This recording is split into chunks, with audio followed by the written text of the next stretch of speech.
오늘 제목은 구원의 황금 사슬이라는 제목이에요. 굉장히 중요한 표현이고 구원이 뭔지를 이해함에 있어서 핵심 개념입니다.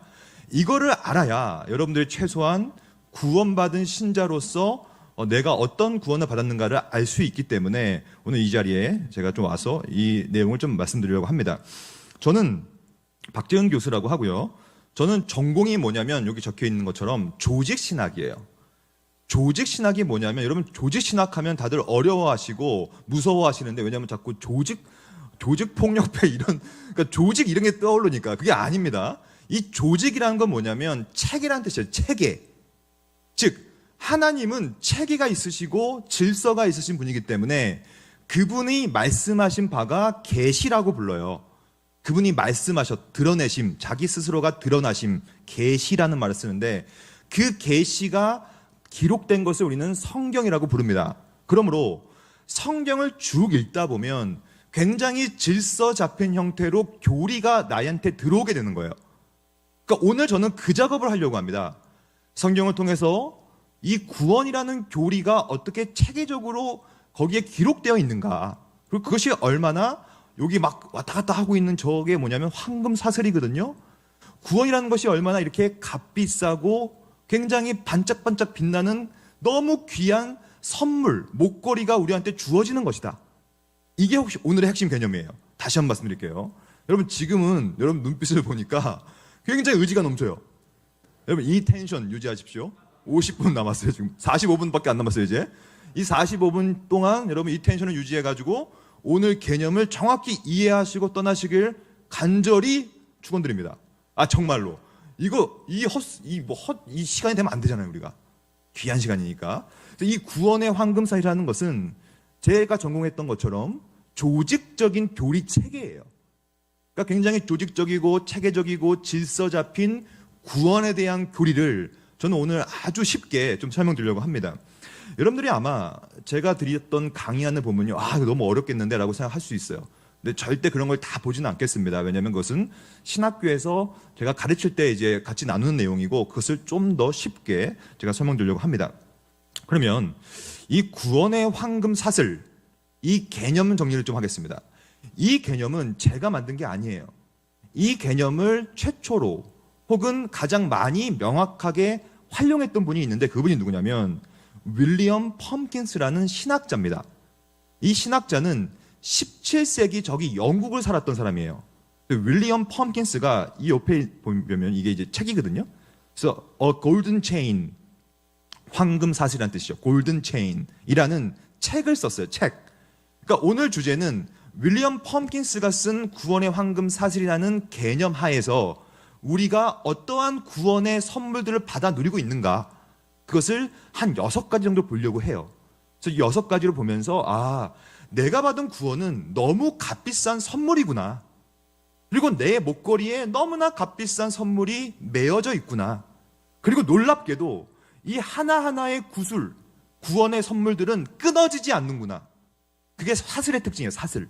끊어지지 않고 내가 죄를 져도 여러분 얼마나 죄 많이 짓습니까? 저는 사실 감히 강단에서 예언을 하지 않습니다. 근데 오늘 제가 예언 하나 하겠습니다. 여러분들은 오늘 죄를 짓게 될 것입니다. 여러분들은 내일도 죄를 짓게 될 거예요. 죽기 전까지 여러분들은 죄를 짓게 될 겁니다. 이 예언이 성취될 줄 믿습니다.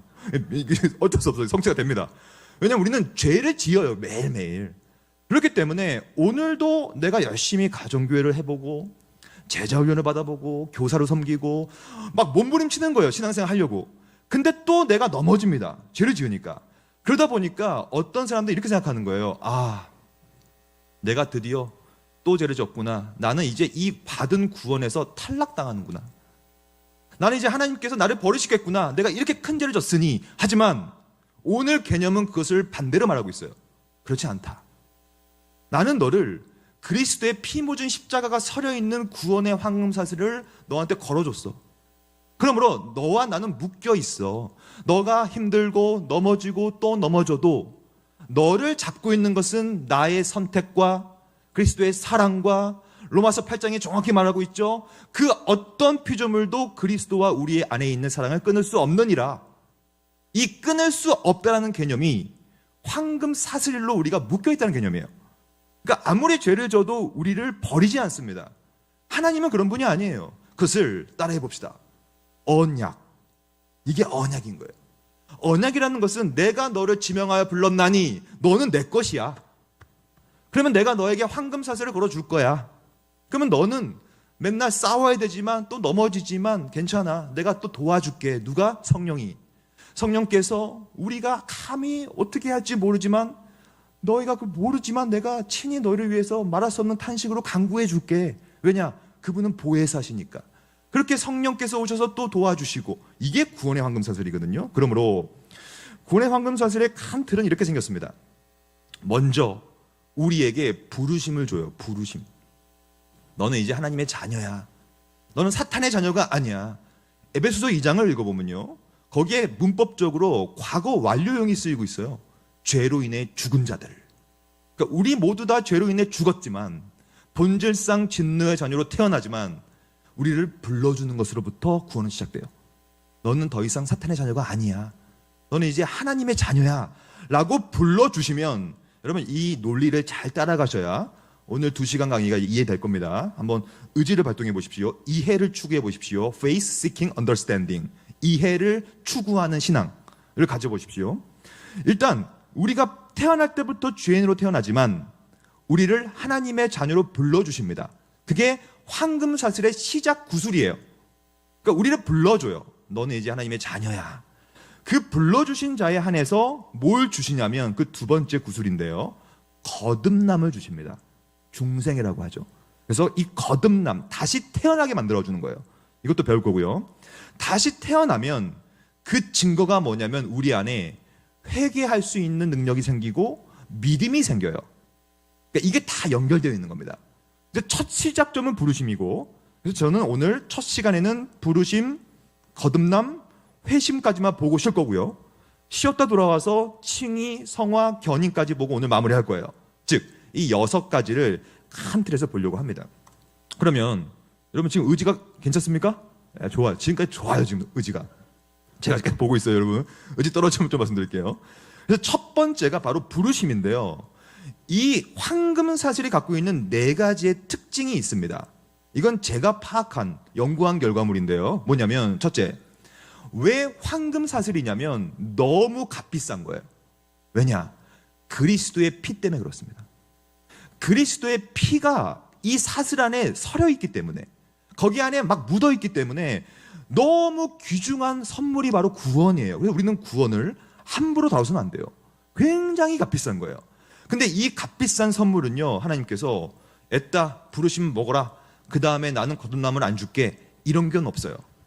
언제나 유기적으로 연결되어 있습니다. 굉장히 끈끈하게.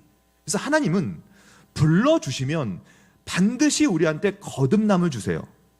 저는 이 거듭남은 제가 좀 이따 강의할 건데 가장 중요한 개념이에요. 다시 태어나야만 합니다. 이게 구원이에요. 왜냐? 우리는 태어날 때부터 죄인으로 태어나기 때문에 다시 태어나지 않으면 구원은 없는 거예요. 다시 태어남의 결과가 회개입니다. 회개. 이걸 다시 제가 쉽게 설명드려 볼게요. 여러분들 가운데 목사님 저는 회개했던 기억이 없습니다. 저는 저의 죄에 대해 애통해 본 적이 없습니다. 저는 막 기도한 적도 없습니다. 주여 나는 죄인입니다. 이런 기도 안 해봤습니다. 그러면 죄송한 얘기지만 그것은 부르심과 거듭남이 사실 없었던 거예요. 그게 불가능합니다. 그걸 성경이 많이 말하고 있어요. 즉 하나님께서 우리를 불러주셨다면 우리에게 거듭남의 본성의 새로운 씨를 부어주기 때문에 반드시 내가 애통함을 느껴요. 그게 베드로의 예입니다.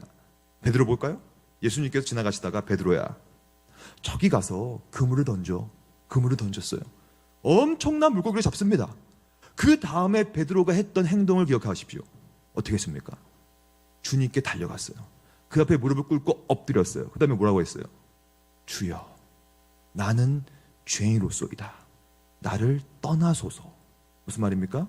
하나님을 만난 자, 말씀을 경험한 자의 특징, 내 안에 부르심이 있고 말씀을 향한 부르심, 즉 너 물고기를 거기다가 그물을 던져라 라고 하는 부르심을 받은 거예요.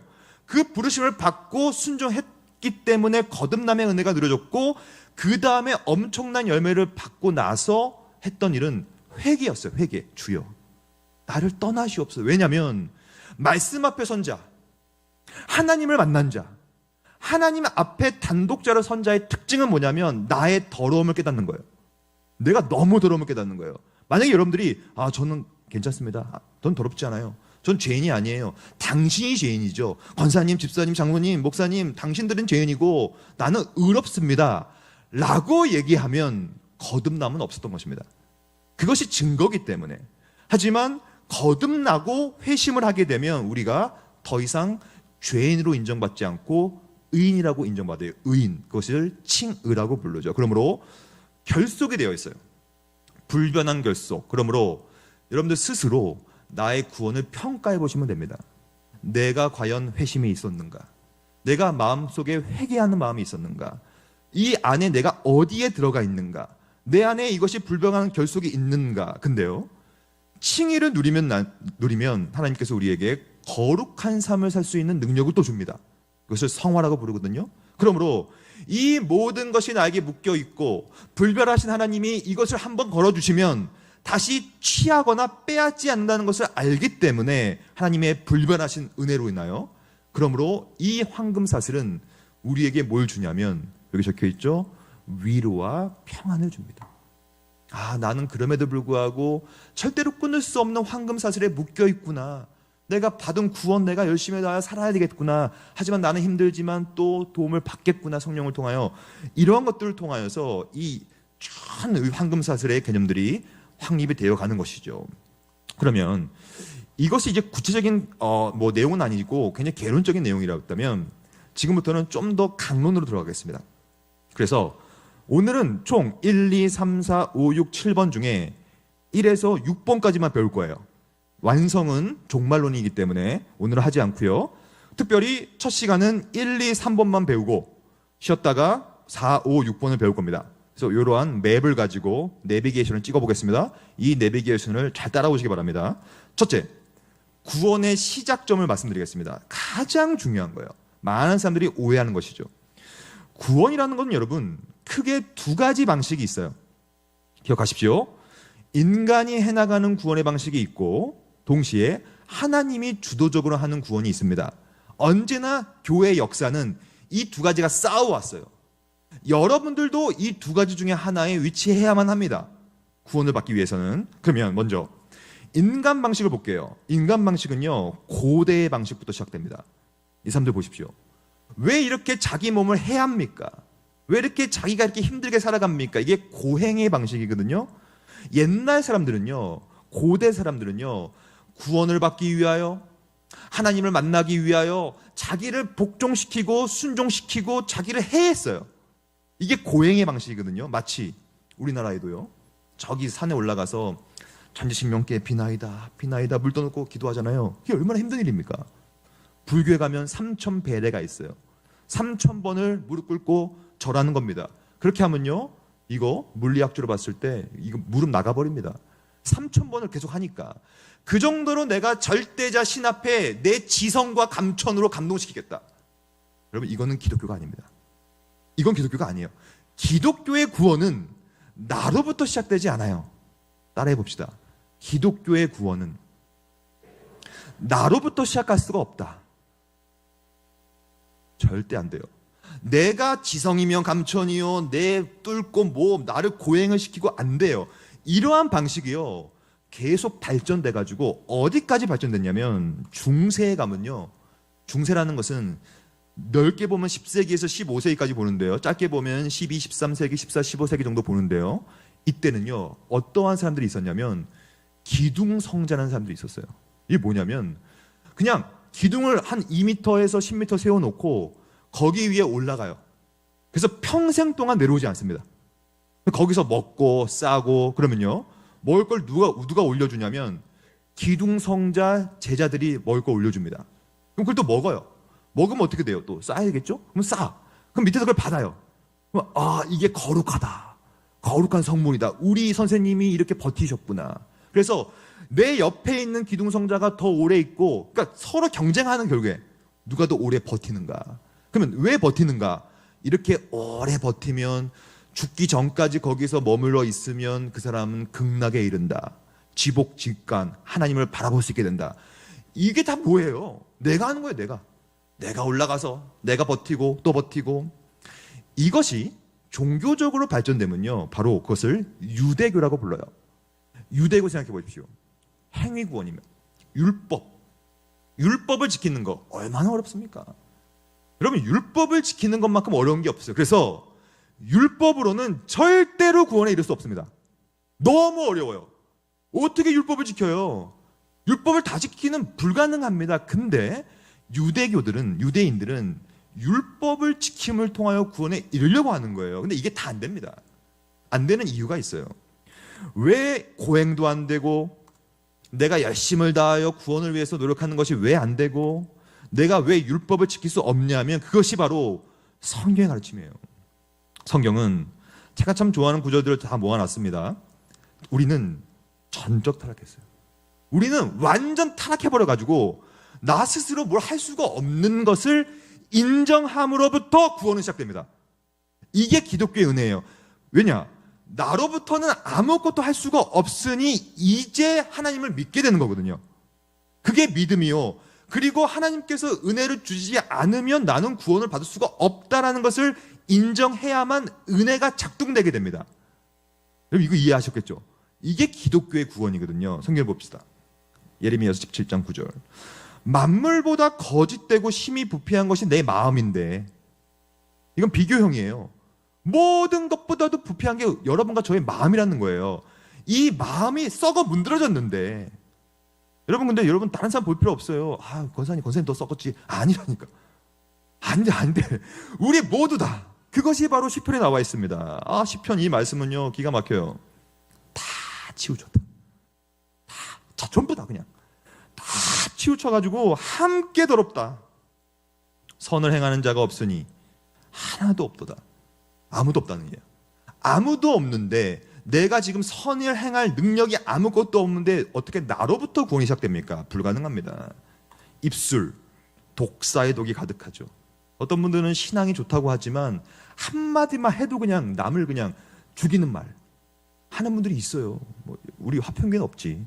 저기 딴 데 가면 있어요, 실제로. 그러니까 저는 봤어요. 너무 기도 많이 하시는데요, 한마디로 해도요 또 남을 막 영혼을 죽이는 말들을 하는 분도 있단 말이에요. 왜냐? 그건 다른 사람 문제가 아니라 우리 모두의 문제입니다.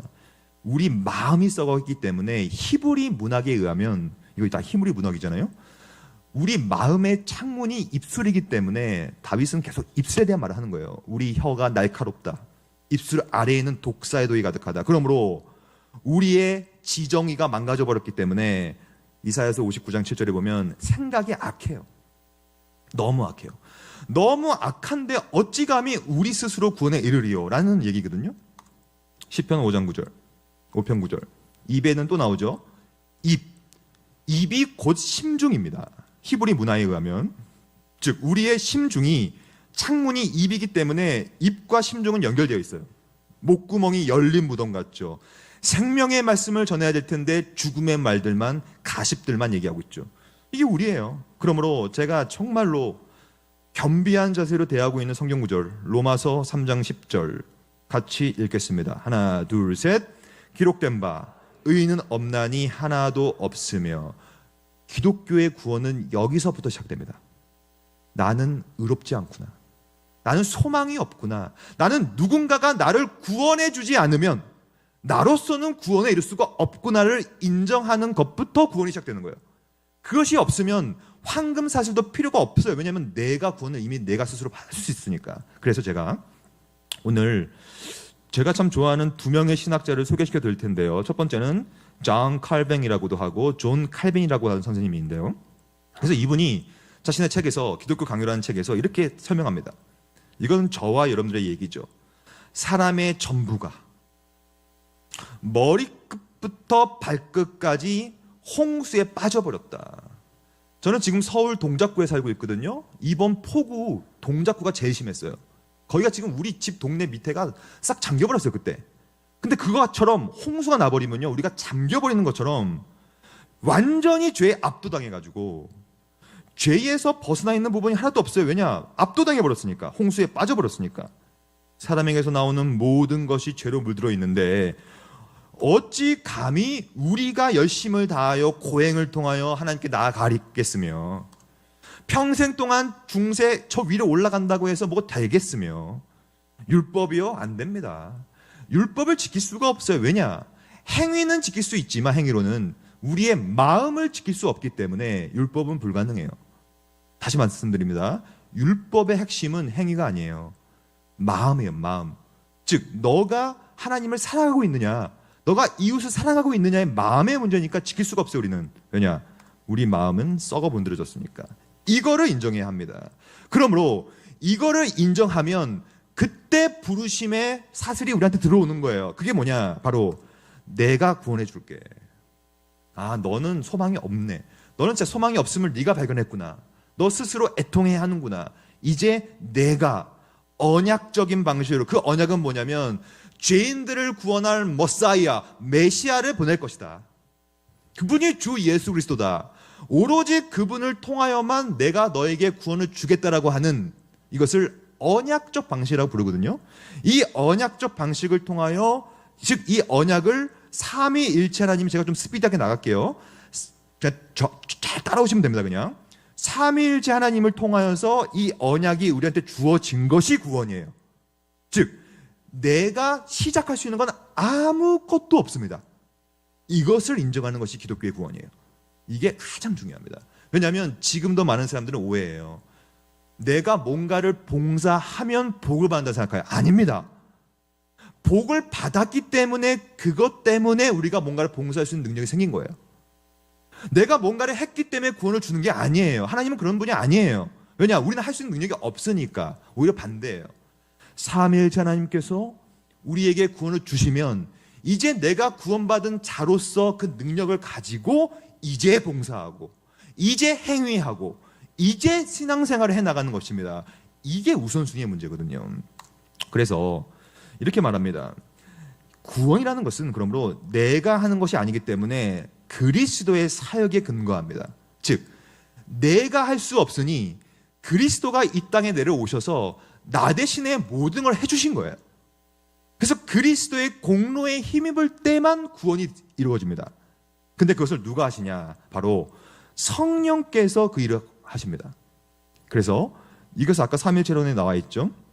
여러분들은 제가 보니까 굉장히 지금 열심히 듣고 계시고 이해를 추구하고 계셔가지고 이제 요것도 좀 말씀드릴게요. 왜냐? 제가 지금까지는 학부 수준이었는데 이제 신대원 수준, 대학원 수준 좀 올라갈게요. 제가 보니까 이거 가능해 보니까. 여러분들 실력이 뛰어나가지고. 그래서 이 구원에 대해서는 삼위일체론적 구원을 이해해야만 좀 더 깊이 있는 이해가 될 수가 있습니다. 자 보십시오. 여기 보면 성부가 있어요. God the Father. 성부라는 뜻이에요. 성부가 계시고 성자, 성령이 계신데 성부는 뭐 하시냐면 작정을 하십니다. 작정. 쉽게 말하면 뜻을 세운다는 뜻이에요. 뜻. 언제나 모든 것은 성부 하나님의 뜻이에요. 이걸 믿으십니까? 이걸 우리 믿고 살아야 돼요. 모든 것은 하나님의 뜻인데 그 뜻이 어떻게 실행되냐의 문제인데 그 뜻은 언제나 그리스도를 통하여 실행됩니다. 그래서 그분을 실행자라고 불러요. 그러니까 그분이 반드시 실행해야 되기 때문에 그분이 육신을 입고 우리 가운데 거하심에, 요한복음 1장이죠. 그분이 들어오신 거예요, 우리한테. 근데 언제나 그 모든 일들을 성령 하나님께서 적용하고 완성시킵니다. 이게 삼위일체 구원이라는 거거든요. 이걸 제가 좀 이따가 말씀드릴 텐데요. 그러므로 삼위일체 구원이라면 여기 안에 내가 싹틀 공간이 없기 때문에 다 구원의 시작은 하나님의 은혜예요. 그 삼위일체 하나님의 역사이기 때문에 내가 잘했다, 나는 구원받았으면 내가 잘했다, 이렇게 우리가 뭐 말할 수가 없고 뭐 교만할 필요도 없는 거예요. 전체가 다 하나님이 하시는 일이니까. 그러므로 제가 또 한 분을 소개시켜 드릴 텐데요. 제가 이분을 전공했어요. 제가 제일 좋아하는 신학자입니다. 헤르만 바빙크라는 네덜란드 신학자인데 여러분들이 한 번쯤은 들어볼 수도 있고요. 정말 좋은 신학자입니다. 근데 이분이 쓴 책이 있는데요. 개혁파 교리학이라는 책인데 이 책은 4권짜리인데 이것을 한 권으로 요약한 책을 좀 보겠습니다. 좀 더 쉽게 볼 수 있거든요. 그래서 바빙크가 이렇게 얘기합니다. 즉 구원은 뭐냐? 인간이 뭔가를 하는 게 아니라 자신의 영으로, 이게 성령이에요. 적용하시는 분. 자신의 영, 성령께서 그리스도께서 하신 일을 우리한테 충만함으로 채우는 게 구원이지. 그러니까 내 것이 채워지면 구원이 아닙니다. 그것은 교만해서 패망의 선봉이죠. 그리스도의 것으로 채워지는 것. 근데 그리스도의 것이 황금사슬인데요. 그냥 하나만 주는 것이 아니라 지혜도 주시고 의로움도 주시고 거룩함도 주시고 구속도 주시고, 이게 다 오늘 배울 황금사슬입니다. 이거 풍성한 구원의 은혜를 우리한테 주시고, 그리하여 이 모든 것을 바로 성령 안에서 우리를 자라게 하시는 것, 이게 구원이에요. 요약하겠습니다. 첫 번째 강의 요약할게요. 즉 구원의 시작 부르심은 나로부터 될 수 있는 것이 아무것도 없다는 뜻이에요. 이거 이해하시겠죠? 왜냐? 성경은 끊임없이 우리가 소망이 없음, 죄의 홍수에 빠졌음, 이런 얘기를 끊임없이 하기 때문에 결국에는 구원의 시작은 삼위일체의 역사요, 그분께서 이끌어 가시는 것이다 까지, 이것을 정확히 이해하는 것이 오늘 강의의 가장 중요한 부분이에요. 제가 볼 때는 93% 이해하셨습니다. 느낌이. 예. 제가 이제 강의를 많이 하니까 느낌이 오거든요. 아, 굉장히 많이 이해하고 계시고, 요거 가지고 이제 그 다음을 좀 보면서 정리해 볼게요. 그러면 구원이 나로부터 되는 것이 아니요 삼위일체 하나님의 역사라면, 이제부터 구체적으로 어떠한 역사가 나한테 벌어지는가를 강론이라고 하는데요. 구원의 강론으로 들어가 보겠습니다. 그 중에 하나가 바로 거듭남이에요. 두 번째 시간, 거듭남. 거듭남은 중생이라고도 불러요. 다시 태어난다는 뜻이에요. 거듭남, 다시 태어남. 그럼 이 구원이 어떤 식으로 거듭남으로 우리한테 드러나는가, 이걸 볼까요? 바빙크의 글을 보겠습니다. 어떻게 우리가 다시 태어나냐면, 맨 밑에 문장 세 번째 줄부터, 맨 밑에서 세 번째 줄, 하나님의 형상을 따라 참된 의와 거룩함으로 다시 지음을 받게 됩니다. 예수를 믿게 되면 그리스도의 의가 우리한테 전가돼요. 이게 전문적인 용어인데 나중에 제가 설명드려볼게요. 즉 예수를 믿고 부르심을 받아서 예수를 믿으면 우리한테 어떠한 선물이 주어지냐면 거듭남의 선물이 주어지는데, 거듭남의 내용이 뭐냐면 그리스도의 의로움과 거룩함이 우리한테 전가되고 분효되는다는 뜻이에요. 그러므로 우리가 새롭게 되는 것이죠. 그럼 어떻게 그렇게 될 수 있느냐? 그 다음 어떻게 되냐면 두 번째 문장부터 말씀과 성령을 통하여만 그렇게 됩니다. 그러니까 가장 중요한 것은, 그러므로 우리가 할 수 있는 것은 뭐냐? 구원을 받기 위해서 우리가 할 수 있는 유일한 것은 말씀을 듣는 것밖에 없어요. 그러니까 여러분들은 아무리 바쁘셔도, 교회 일이 바쁘고 세상 일이 바빠도 말씀이 선포되고 있는 이 설교 시간, 그리고 교리가 강론되고 있는 이 복음 선포 시간, 이 시간에는 반드시 앉아 있어야 합니다. 들어야 돼요. 왜냐? 로마서 10장 17절에 보면 우리는 들음에서 믿음이 나서, 그 믿음은 그리스도의 말씀으로 말미암았는데 믿음에서 우리는 구원을 받는 거기 때문에, 그러므로 거듭남도 마찬가지예요. 거듭남도 그냥 막 되는 것이 아니라 말씀을 통하여 우리를 다시 태어나게 만들어주는 거예요. 이것을 저는 성경적으로 증명하겠습니다. 성경을 보면요, 요한복음 1장 13절, 이는 혈통으로나 육정으로나 즉 우리 것으로 나는 것이 아니라, 다시 태어난다는 것은 하나님께로부터 난 자들인 거예요. 그 남의 방식이 언제나 성령과 말씀입니다. 그러니까 이게 가장 중요해요. 교회와 신앙생활과 가정교회와 모든 교사 뭐가 됐든 가장 중요한 것은 거듭남의 가장 중요한 도구와 말씀은 바로 말씀과 성령이기 때문에 거기서부터 난 자들이라. 요한복음 3장 3절, 예수께서 이르시되 진실로 진실로 이르노니 사람이 거듭나지 아니하면 하나님 나라를 볼 수 없느니라. 즉 여기서 말하는 것이 거듭남이, 우리는 태어날 때부터 죄인으로 태어나고 완전 타락한 존재로 태어나기 때문에 다시 말씀과 성령으로 거듭나지 않으면, 중생되지 않으면 하나님의 나라를 볼 수가 없고, 당연히 하나님의 영적인 것들을 이해할 수가 없어요. 그러니까 제가 아무리 뭘 얘기해도, 아무리 설교를 해도 거듭나지 않은 영혼은 이해도 안 가고 듣기도 싫고 짜증납니다. 왜냐? 아직 내 마음에 거듭남이 없기 때문에 그래요. 근데 거듭남에 있는 자의 특징이 뭐냐면 말씀에 대한 체계가 다시 잡히고, 예전에는 쉽게 지나갔던 말씀들이 깨달아지고, 이건 다 성령의 역할이거든요. 깨달아지고 그것이 내 삶에 부딪히고 그것을 통하여 내 삶이 변화되는, 이게 다 거듭남의 은혜인데, 그러면 예레미야서를 보면요, 거듭남의 특징을 말하고 있어요. 내가 나의 법을 그들의 속에 두며 그들의 마음에 기록하여. 무슨 말입니까? 거듭남의 특징은 딴 거 없어요. 내가 말씀을 어떻게 대하고 있느냐가 핵심이에요. 제가 정확히 말씀드릴게요. 여러분들 가운데 혹시 나는 진짜 설교 듣기 너무 싫습니다. 저는 성경만 보면 재미가 없어 죽겠어요. 저는 이 교리교육 제일 싫습니다. 막 영적인 내용하면 막 지긋지긋합니다. 이것은 죄송한 얘기지만 아직 거듭남의 눈이 없는 거예요. 죄송한 얘기지만. 하지만 거듭남이 있다는 얘기는 우리 안에 새로운 체계가 잡혀요. 거듭나니까 법이 우리한테 들어옵니다. 로마서 7장에 나와 있는 것처럼 7장은 옛자와 새자가 옛법과 새법이 싸우는 본문인데, 즉 거듭나야만 새 법이 들어와요. 그 법이 들어와야 내 속에 갈등이 있고 싸움이 있고 죄와 싸움이 있는 거거든요. 이게 거듭남의 특징입니다. 그것을 고린도 후서에 보면 바로 새로운 피조물이란 말을 쓰죠. 이게 구원의 시작이에요. 하나님께서 우리를 불러주셔서 말씀을 통하여 새로운 피조물로 우리를 거듭나게 만들어주는 거거든요. 이 거듭남이라는 사역을 통하여 에베소 2장에 보면요, 예수 안에서 바로 이 선한 일, 바우서신에서는 선한 일을 말할 때는 늘 구원을 말하는 겁니다.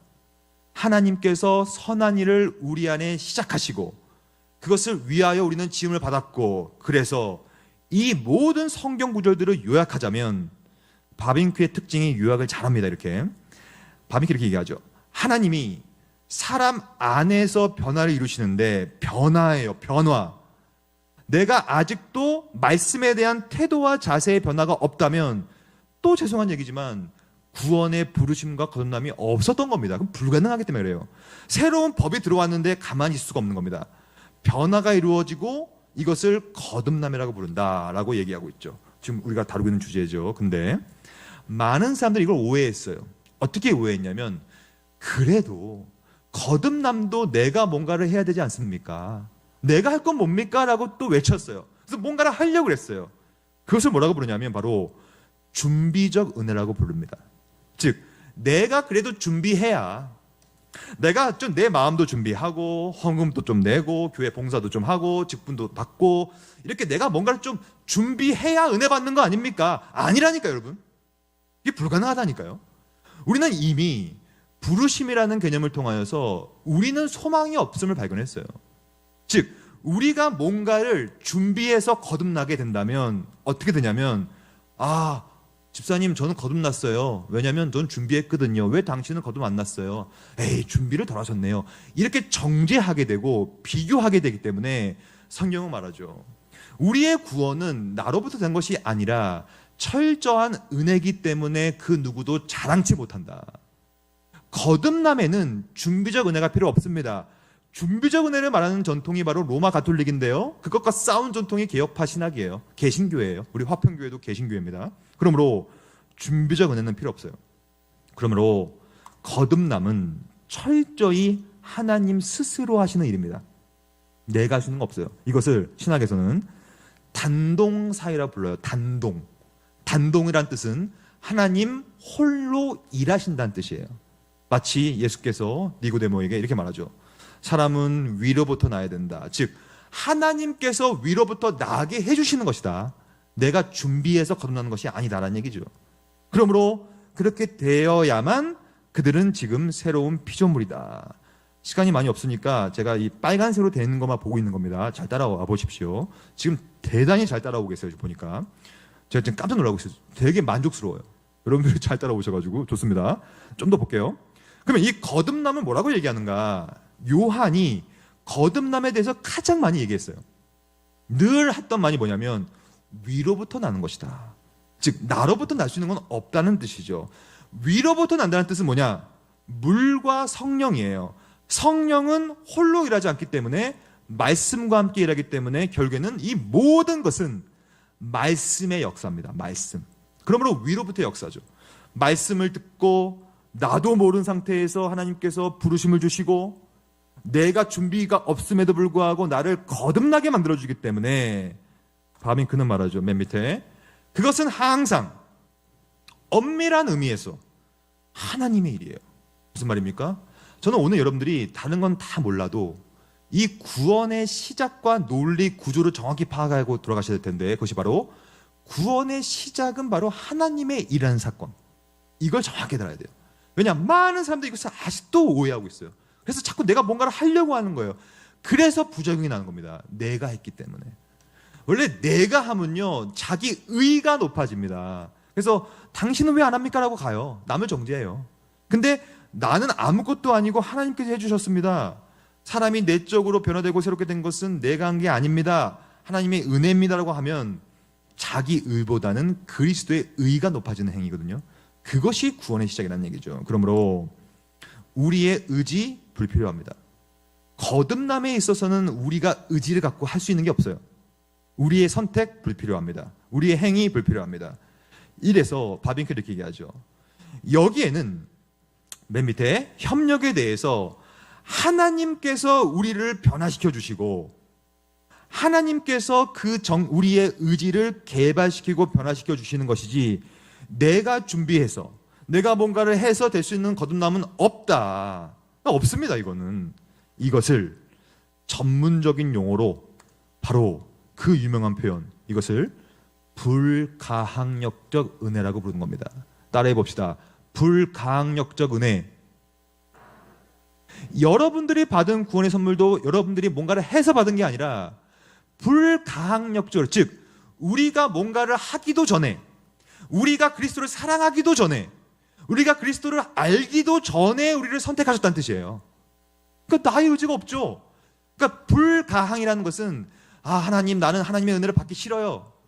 나는 구원을 싫어요. 내 의지를 발동하는 것이 아니라 그렇게 걷어찰 수 있는 개념이 아닌 거예요. 왜냐? 내가 하나님을 사랑하기도 전에 하나님 나를 사랑하셔서 나를 선택하시고 선물을 주셨기 때문에 불가항이라는 뜻이 바로 그겁니다.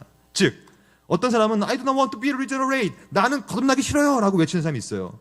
불가능해요. 왜냐? 이 거듭남이라는 것은요 내가 이것을 인지하고 인지하지 않고가 아니에요. 그 전에 하나님께서 역사해 주셔버리는 거예요.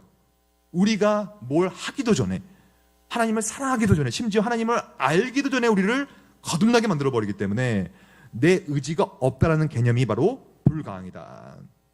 바빙크가 이렇게 요약하죠. 그러므로 이것은 아무도 하나님을 거스를 수 없다는 것이고, 하나님께서 내적으로 불러주시고 우리를 거듭나게 만들어주신 것은 항상 효력이 있다. 넘어가 볼게요. 그래서 여기까지 넘어갑니다. 중생한 사람의 특징이 뭐냐? 그러므로 맨 밑에 보면 바빙크가 이렇게 얘기해죠. 그래서 우리는 거듭났기 때문에 새 생명 가운데 걸어가게 되며 이제 우리는 전적 타락한 존재가 아니라 성령의 전으로 인정받고 이제 성령의 인도를 받는 것, 이게 바로 거듭남이에요.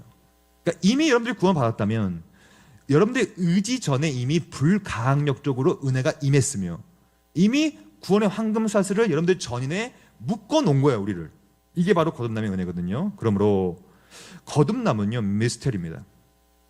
즉 어떤 식으로, 요즘 구원파라는 이단이 있는데요, 구원파의 특징은 거듭남을 이상하게 얘기해요. 내가 거듭남의 때를 알 수 있다, 시간을 알 수 있다, 이런 말을 쓰거든요. 안 됩니다. 몰라요. 우리가 언제 거듭났고 몇 시에 거듭났고 알 수가 없어요. 왜냐? 성령은 어디로 왔다가 어디로 갈지 모르는 바람처럼 그렇게 역사하시기 때문에 신비 그 자체입니다. 그러므로 구원의 시작은 하나님의 일이기 때문에 우리가 개입될 여지가 없고 신비 그 자체임을 인정해야 합니다. 바빙크는 말하죠. 하나님이 계시하시는 것들 중에 우리는 도무지 헤아릴 수 없는 신비를 마주하게 된다. 왜냐? 영원한 것이 시간적인 것을, 무한한 것이 유한한 것을 창조주가 피조물을 접촉하는 거듭남의 역사가 우리한테 벌어지기 때문에 엄청 신비 그 자체죠. 그러므로 마지막으로 이것만 보고 넘어갈게요. 성경은 말합니다. 우리가 다시 태어났다면 우리가 변화되어야 되는데 먼저 행위가 변화됩니다. 그 행위는 말씀을 대하는 태도와 자세가 바뀌어요. 이게 핵심이에요. 예전에는 몰랐던 말씀을 깨달아지면 거듭남의 은혜가 있는 겁니다. 그래서 우리가 삶의 목적과 방향이 좀 바뀌어요. 확 바뀌진 않아요. 왜냐? 확 바뀌면 좋겠는데 그렇게 안 되기 때문에 우리에게 칭의와 성화와 견인을 주시는 거거든요. 하지만 궁극적인 목적과 방향은 바뀝니다. 사탄의 자녀가 아니라 하나님의 자녀가 되었기 때문에, 그래서 우리의 활동만 변화되는 것이 아니라 우리 자신 모든 중심에서부터 다시 새롭게 된다는 것이 바로 거듭남이에요. 두 가지를 배웠습니다. 이제 하나만 더 보고 마칠 건데요. 좀 쉴 겁니다. 즉, 구원의 시작은 나로부터 될 수 없는 것이고 그 증거가 거듭남이다. 그리고 이 거듭남은 말씀과 성령을 통하여 우리한테 역사하시는 것인데 우리의 의지 전에 일어나는 일이기 때문에 불가항력적인 은혜다. 그러니까 이거를 갖고 있는 우리 자체가 너무 큰 은혜요. 너무 큰 복이다. 라는 사실만 보고요. 넘어가겠습니다. 이제 한 5분 안에 아니면 좀 더 쓸 수가 있어요. 죄송한 얘기지만. 죄송합니다. 이게 시간이 꽤 많이 없네요. 그래서 회심만 정리하고 좀 쉴게요. 그래서 좀 제가 시간을 최대한 스피드하게 가볼게요. 왜냐면 한번 쭉 보는 게 필요해서 그래요. 그러면 이제 세 번째.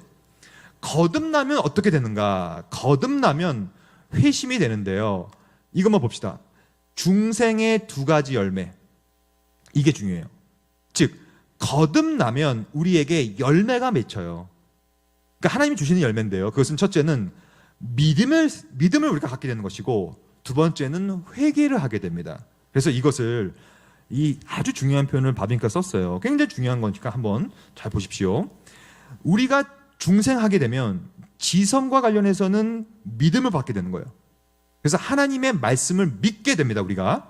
그리고 의지와 관련돼서는 하나님의 말씀이 들어오기 때문에 회개하게 돼요. 그러니까 여러분들 가운데 중생이 있었던 증거는 내가 회개하고 있고 말씀을 믿고 있다면 거듭난 겁니다. 그러면 이렇게 얘기하고 있죠. 그래서 믿음과 회심 모두가 어디서부터 나오냐면 바로 중생으로부터 나온다. 그러니까 중생이라는 이 황금사슬이 가장 복된 거예요. 우리 의지 이전에 우리한테 중생을 주시면 우리 가운데 믿음과 의지가 발동되어서 회개하게 된다. 그러면 어떠한 회개를 할 수 있는가? 회개를 좀 보겠습니다. 회개는 두 가지가 있습니다. 많은 사람들이요, 회개를 생각하면 자꾸 외적인 회개를 생각해요. 에피스트로페인이라고 읽을 수 있는데요. 외적인 것입니다. 그래서 어떤 사람들은 눈물 흘리는 것, 콧물 흘리는 것, 막 소리치면서 회개하는 것, 그것은 다 외적인 회개로서 그것은 중요한 것이 아니에요. 왜냐? 그것은 얼마든지 그런 척 할 수 있거든요. 내가 회개한 척, 눈물 흘리는 척 할 수 있기 때문에 진짜 회개는 내적인 거예요. 메타노이아라고 읽을 수 있는데요. 메타노이아의 뜻은요, 전적으로 돌이키는 거예요. 그러니까 내 겉으로만 하는 것이 아니라 전적으로 돌이키는 것인데 그것은 어떻게 되냐면 거듭남으로 됩니다. 즉, 내가 다시 태어났다면 내 안에 메타노이아라고 하는 참된 내적인 회개가 생기는 거예요. 근데 진짜 회개는 이 두 가지가 같이 있어야 합니다. 즉, 외적인 것만 있어서도 안 되고 내적인 것만 있을 수도 없어요. 내가 진짜 거듭났다면, 말씀에 체계가 잡혀 있다면 이제 너무 내 스스로가 더럽고 추악함을 느끼기 때문에 외적인 회개가 나오기 마련이죠. 그러니까 중생의 증거는 참된 회개라고 하는데 내적 회개, 외적 회개 둘 다 있어야 됩니다. 이것을 유기적 연합이 필요한 것이죠. 두 번째는 참된 회개는 이 그림 보십시오. 이게 유턴이거든요. 쫙 유턴하고 있죠. 원래는 이 검은색 차가요, 쭉 직진해야 돼요. 이 직진은 사탄의 길이에요. 그러니까 방향성이 원래 쭉 가야 되는데 거듭남의 특징은 뭐냐면 우리의 방향이 완전 바뀌어버립니다. 그러니까 더 이상, 물론 우리가 죄도 짓죠. 또 죄를 짓죠. 하지만 궁극적인 방향을 말하는 거예요. 거듭나게 되면 우리가 궁극적으로 우리의 방향이 이제 더 이상 사탄의 방향이 아니라 하나님의 방향으로 바뀐다는 뜻이에요. 그래서 완벽한 유턴. 이것을 이렇게 말하죠. 한 사람의 삶의 방향이 완전히 바뀌는 거예요. 그러니까 이 바뀜을 통하여 우리한테 애통함이 있는 거거든요. 나는 여전히 바뀌었는데 또 이러고 있구나 라는 애통. 그리고 그 완전히 바뀐다는 뜻은 뭐냐면 이 죄의 쇠사슬, 우리를 묶고 있는 이 쇠사슬을 그리스도를 통하여 우리가 해방당하고 그리스도 안에 있는 자에게는 결코 정죄함이 없느니라. 로마서 8장 1절. 결코 정죄함이 없는 자로 죄의 사슬을 끊어져 버리고 구원의 사슬로 우리가 다시 덧입게 되는 거거든요. 이게 구원이에요. 그러므로 여전히 죄는 짓고 있지만 여러분과 저는 제가 예언했잖아요. 성취될 거 아닙니까? 우리는 다 죄인이란 말이에요. 그럼에도 불구하고 여러분과 저는 사탄의 자녀가 아니라 하나님의 자녀로 완전 유턴해버렸다는 뜻이에요. 그게 회개입니다. 그러니까 더 이상 여전히 죄는 짓지만 우리의 궁극적인 방향성은 바뀌었다. 세 번째, 참된 회개는 죄를 향한 거룩한 애통이 있어야 됩니다. 이 여인을 보십시오. 굉장히 울고 있죠. 이거는 자기 자신에 대한 나는 왜 이렇게 아직도 은혜 가운데 살지만 또 죄를 짓고 있는가 라고 하는 애통함이 필요한 거예요. 애통함. 성경은 말하죠. 하나님의 뜻대로 하는 근심, 이 근심을 더 정확히 번역하면 애통이에요. 애통. 하나님의 뜻대로 하는 애통은 후회할 것이 없는 구원에 이르게 하는 해결에 이르게 되는 것이죠. 오늘도 여러분들은 스스로를 향하여 근심하셔야 됩니다. 애통하셔야 돼요. 로마서 7장에 말한 것처럼 옛자를 내가 인식하고 그 옛자가 내 안에 여전히 있음에 대해서 애통해야 돼요. 여전히 싸우고 있습니까? 혹시 여러분들 가운데 아직 아무런 싸움이 없다. 그러면 죄송한 얘기지만 참된 회개는 없었던 겁니다. 불가능해요. 참된 회개가 들어오면 내 안에 새 자아가 들어오기 때문에 1이라도 달라요. 1이라도 예전과는 다른 갈등이 생겨요. 예전에는 그냥 해버린 일들도 좀 고민하게 되죠. 아, 내가 이거 말씀에 비춰봤을 때 이거 이렇게 하면 안 되는데 라는 한 가지의 가책, 생각, 갈등, 이게 애통의 증거입니다. 왜냐? 이렇게 말하죠. 참된 회심은 경건한 슬픔에서 나옵니다. 내 죄에 대한 깊은 혐오를 포함하기 때문에 이 모든 것이 포함되어야지 참된 회개죠. 근데 여기서 멈추면 안 돼요. 참된 회개의 네 번째 특징은 뭐냐면 회개했다고 해서 가만히 있을 수가 없습니다. 행동이 나와야 돼. 행동. 그래서 정신 속의 회개와 마음 속의 회개는 진짜 애통한 마음이 있다면 이제 내 행위로 나오게 됩니다. 이 회개가. 그것은 예전에는 했던 일들을 또 하지만 한 번 정도는 안 할 수 있는 능력을 갖게 되는 뜻이에요. 계속 하지만 평생 걸쳐서 내가 또 죄를 짓고 있지만 똑같은 죄를 하지만 그래도 어제는 99번 넘어졌지만 오늘은 한 번 정도는 내가 회개함으로 안 할 수 있는 것, 그게 참된 회개의 특징이에요. 이건 여러분 스스로 평가해 보시기 바랍니다. 여기에서 공개적으로 죄에서 돌이켜서 하나님과 그의 율법으로 향하는 것, 이게 행위거든요. 행위.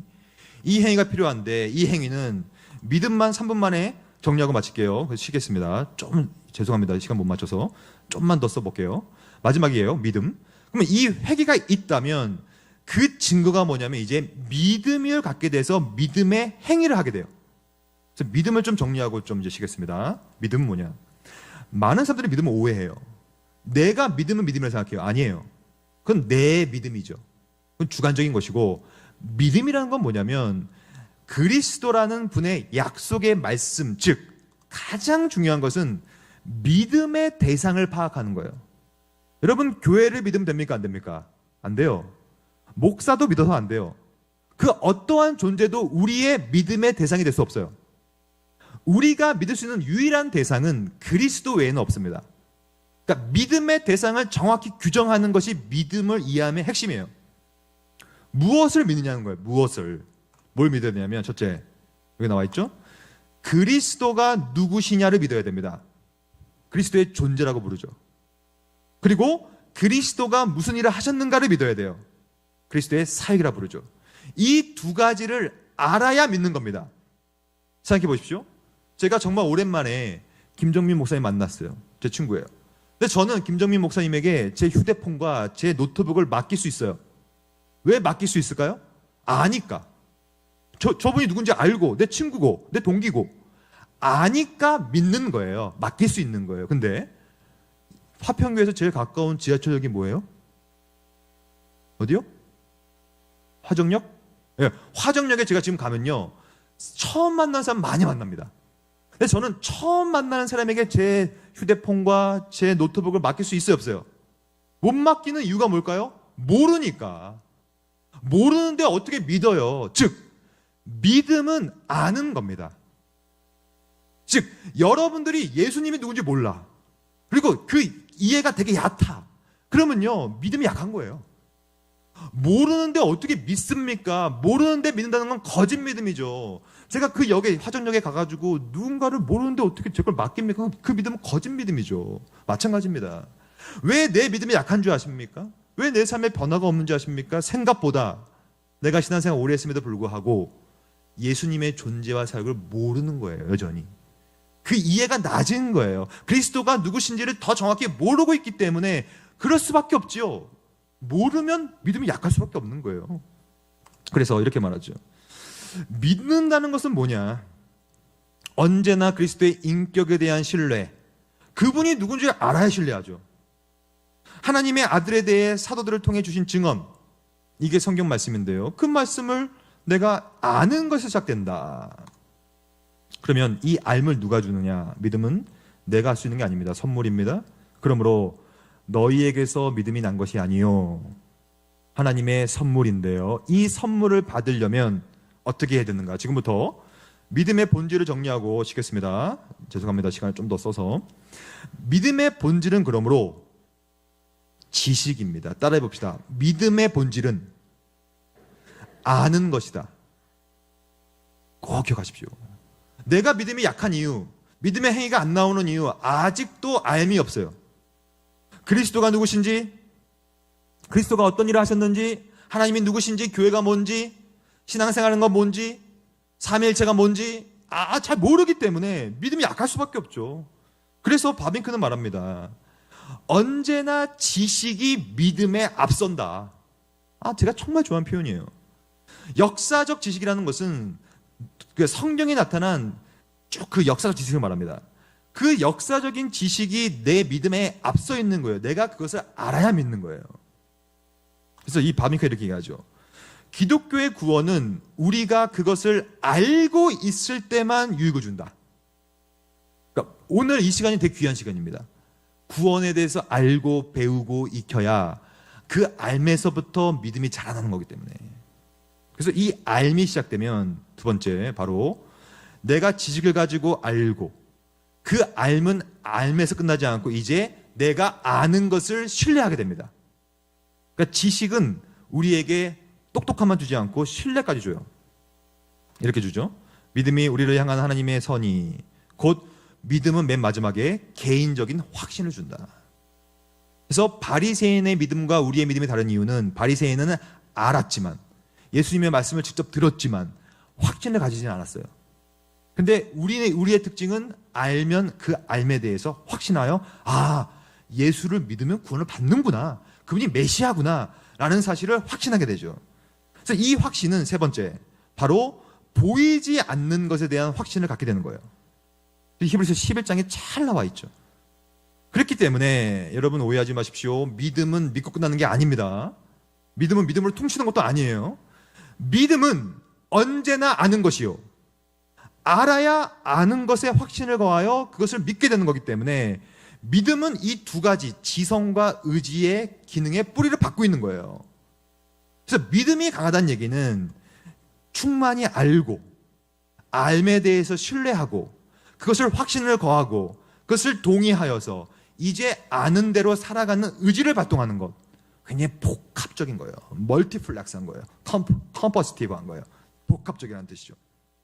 그래서 이렇게 말합니다. 성경에서는 믿음은 단순히 지적으로 아는 것이 아니라 내가 확신하고 그가 안에 거하여 믿음의 관계까지, 영적인 유대까지도 하는 것이 다 믿음이다. 제가 또 좋아하는 신학자 한 분이 있는데요. 프란시스 트레틴이라는 분인데 굉장히 유명한 신학자인데요. 이분이 이렇게 말합니다. 믿음은 그러므로 하나의 단순한 성향이 아니다. 복합적인 것이다. 알고, 확신하고, 거하고, 행위하고, 단순한 하나의 성향이 아니다. 그러므로 사람이 마음으로 믿어 의에 이르고 입으로 신하여 구원에 이르다고 얘기할 때 이 믿음은 내가 알아서 믿고 확신에 거하고 동의하고 믿음의 행위까지로 하는 것이 구원이지 단순히 한번 듣고 믿고 끝? 아닙니다. 그것은 거짓 믿음이에요. 그럴 수가 없어요. 근데 이 믿음은 구원의 조건은 아닙니다. 많은 사람이 이걸 오해해요. 우리는 늘 이신칭의를 말하고 행위가 아닌 믿음으로 구원받는다라고 얘기하기 때문에 마치 믿음의 능력이 있다고 생각해요. 아닙니다. 꼭 기억하세요. 믿음의 능력이 없어요. 믿음 자체의 능력이 없어요. 오히려 믿음에 대한 대상의 능력이 있는 거예요. 우리가 예수를 믿기 때문에 그 그리스도의 능력을 통하여 우리가 구원받는 것이지, 우리가 갖고 있는 믿음 자체에는 우리한테 구원을 줄 수 있는 능력이 없습니다. 그것이 바로 믿음은 구원의 조건이 아니라는 표현이에요. 굉장히 중요한 표현이에요. 저는 이 주제로 박사 논문 썼습니다. 믿음과 구원과 칭의와 성화의 관계성에 대해서. 그만큼 중요한 주제이기 때문에 많은 사람들은 오해합니다. 내가 믿어야 구원받는구나, 믿음이 중요하구나. 믿음은 중요하죠. 하지만 믿음 자체가 구원을 줄 수 없다니까요. 믿음의 대상이 우리한테 구원을 주는 거죠. 정확히 말해야 돼요. 신학은 믿음이나 회심이, 정확히 말하죠, 바빙크가, 믿음이나 회심이 우리가 구원을 얻기 위한 조건이 아니다. 내가 믿었기 때문에 구원받는다는 말씀은 안 돼요. 절대로. 그건 내 공로죠. 내가 믿었기 때문에 구원받는 것이 아니라, 그러므로 따라해 봅시다. 믿음을 통하여. 이렇게 쓰는 게 맞아요. 믿었기 때문에 구원받으면 내가 믿었기 때문에 내가 구원받는다, 내가 뭔가 공로가 있어 보이잖아요. 안 됩니다. 그래서 언제나 믿음은 통로예요. 통로. 그래서 믿음을 통한다는 말을 써요. 디아피스테우스. 믿음을 통한다. 그래서 마지막이에요. 여러분 잘 버티셨어요 지금. 마지막. 지금까지 들었던 모든 내용을 한 문장으로 요약하고 마치겠습니다. 좀 쉬겠습니다. 이렇게 말하고 있죠. 바빙크의 특징이 아주 잘 요약하고 있어요. 그리스도 안에서, 즉 저와 여러분들의 능력이 아니란 얘기예요. 그리스도 안에서 내 주관적인 능력이 아니라 객관적으로 실현된 구원은 시작점, 내적인 부르심. 우리가 첫 번째 배웠죠. 부르심을 통하여 우리에게 적용되고 분배됩니다. 성령을 통하여. 그 다음에 황금사슬은 중생이에요. 거듭남. 거듭남은 내가 할 수는 없는 거기 때문에 수동적인 거예요. 거듭남을 받는 것입니다. 우리는 수동적으로. 그것은 언제 되느냐? 말씀을 듣기 이전에 혹은 도중에는 그건 알 수 없다. 신비다. 하지만 언제나 우리가 믿었다면 거듭남이 있었던 것이다 라고 얘기하면서 구원의 황금사슬에 있는 논리적인 순서를 말하고 있죠. 부르심을 받고 거듭나여서 이 거듭난 심령을 통하여 말씀을 듣고 회개하고 믿음을 나게 만들어서 드디어 구원에 이르게끔 황금사슬을 걸어준다. 이것이 바로 지금까지 배웠던 것이 회심입니다.